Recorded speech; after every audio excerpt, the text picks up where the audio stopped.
একটি বেসরকারি টেলিভিশন চ্যানেলের টক শোতে রাজনৈতিক দল জামাত ইসলামীকে নিয়ে অনাকাঙ্ক্ষিত মন্তব্য করায় দুঃখ প্রকাশ করেছেন জাতীয় নাগরিক কমিটির সাবেক যুগ্ম সদস্য সচিব রাফে সালমান রিফাত।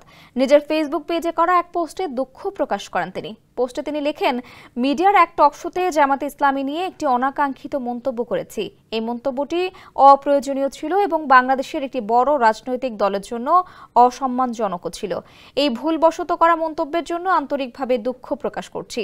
তিনি আরও লেখেন, জুলাইয়ের গণঅভ্যুত্থানের মধ্য দিয়ে আওয়ামী লীগের পতনের পর বিএনপি এবং জামাত ইসলামী বাংলাদেশের বড় দুইটা রাজনৈতিক দল।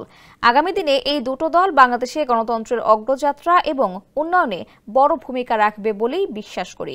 স্যান্ডেলিনা সো, রূপচর্চায় আভিজাত্য। অতীতে গণতান্ত্রিক নির্বাচন এবং সাম্প্রতিক সময়ে দেশীয় ও আন্তর্জাতিক বিভিন্ন সংস্থার করা জনমত জরিপেও বিএনপি এবং জামাত ইসলামীর এই জনসমর্থন দেখা গেছে। জুলাইয়ের গণঅভ্যুত্থানেও এই দল দুটোর ভূমিকা ছিল।